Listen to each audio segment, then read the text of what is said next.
Pesawat yang terbang di area yang dilakukan realignment kini mendapatkan pelayanan navigasi oleh Airnav Indonesia. Contohnya, sebelum realignment, bahkan untuk penerbangan domestik seperti Halim ke Matak, harus kontak operator navigasi penerbangan Singapura ketika memasuki Kepulauan Riau.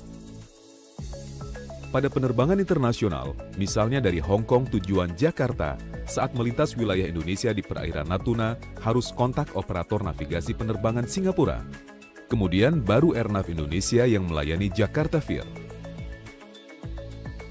Setelah dilakukan realignment Vir, ketika memasuki ruang udara Indonesia, kedua pesawat tadi kini dilayani oleh Airnav Indonesia.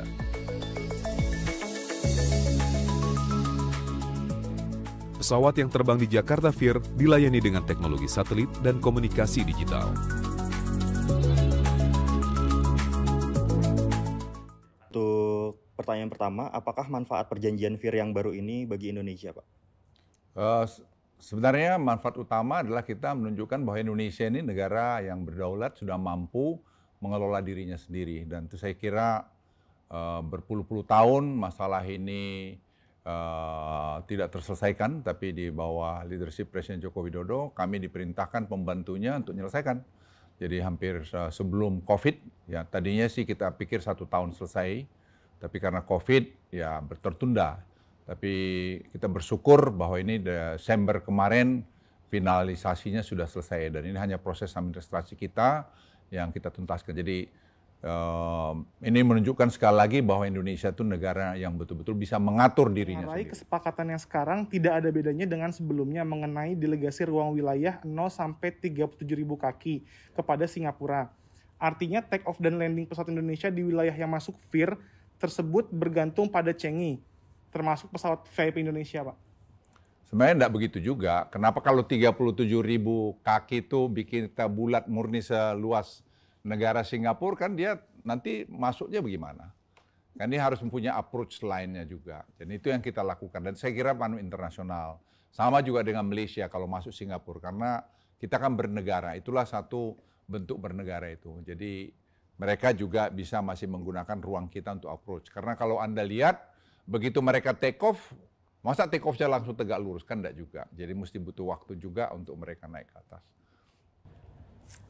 Pertanyaan berikutnya, Pak, selain tercapainya kesepakatan Vir ini, apakah ada kesepakatan lain, Pak, yang dicapai seperti investasi atau ekstradisi? Presiden memerintahkan kami ada 3 sebenarnya. 1, tadi mengenai Vir, yang tadi Bapak Presiden sudah sampaikan, sudah tanda tangan perpresnya. Yang kedua adalah ekstradisi, dan yang ketiga adalah DCA, Defense Cooperation Agreement.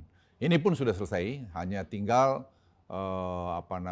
ratifikasi di parlemen kita saja. Saya kira Presiden juga sudah memberikan surprise-nya ke sana, dan insya Allah tidak akan terlalu lama lagi akan selesai juga.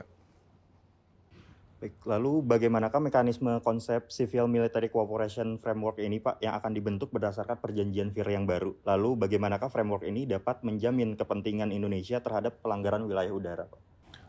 Kita juga berjanji, ini juga menarik, bahwa ada staf kita yang ada di Changi Airport.